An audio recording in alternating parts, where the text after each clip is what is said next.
আমরা সবাই মুক্তিযুদ্ধের শনিবার সকালে জাতীয় প্রেস ক্লাবের সামনে জামায়াতে ইসলামের বিরুদ্ধে অবস্থান কর্মসূচি পালন করে জাতীয়তাবাদী মুক্তিযোদ্ধা দল। সংগঠনটির সভাপতি ইশতিয়াক আজিজ উলফাত বলেন, ১৯৭১ সালে শুধু পাকিস্তানিরা নয়, আত্মসমর্পণ করেছিল আল বদর, আল শামস বাহিনীও। আগামী ১২ ফেব্রুয়ারি সুষ্ঠু ভোটের মাধ্যমে বিএনপির সরকার গঠন করবে বলে আশা প্রকাশ করেন নেতারা।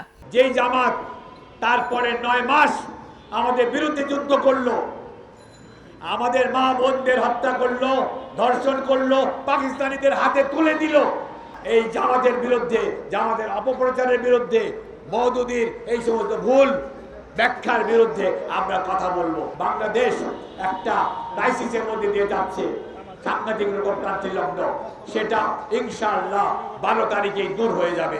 এদিকে দুপুরে রাজধানীর গুলশানে দলীয় নির্বাচন পরিচালনা অফিসে আয়োজিত সংবাদ সম্মেলনে পরিচালনা কমিটির মুখপাত্র মাহদি আমিন অভিযোগ করেন, একটি রাজনৈতিক দল পরিকল্পিতভাবে ইলেকশন ইঞ্জিনিয়ারিং এর পায়তারা করছে। এ সময় সুষ্ঠু, অবাধ, নিরপেক্ষ নির্বাচনের জন্য লেভেল প্লেইং ফিল্ড নিশ্চিত করতে কমিশনের প্রতি আহ্বান জানান তিনি। পরিতাপের সঙ্গে লক্ষ্য করছি যে সেই রাজনৈতিক দলটি পরিকল্পিতভাবে ইলেকশন ইঞ্জিনিয়ারিংয়ের প্রস্তুতি নিচ্ছে বিভিন্ন জায়গায়। লক্ষ্মীপুরে সেই দলের নেতাদের দ্বারা ভোটের সিল তৈরির ঘটনা তারই প্রমাণ। জাল ভোট দেওয়ার উদ্দেশ্যে বিপুল সংখ্যক বোরখা এবং নিকাব প্রস্তুত করা হচ্ছে।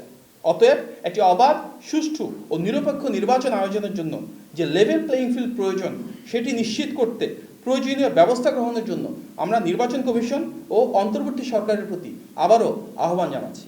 বিএনপি চেয়ারম্যান ঘোষিত দলীয় ইশতেহার বিগত দিনে ভেঙে পড়া রাষ্ট্র কাঠামোকে গড়ে তোলার ইশতেহার বলেও জানান দলটির নির্বাচন পরিচালনা কমিটির মুখপাত্র মাহদি আমিন। ইনশাআল্লাহ একটি ন্যায়ভিত্তিক। মাইমুনা হায়দার চৌধুরী, সময় সংবাদ, ঢাকা।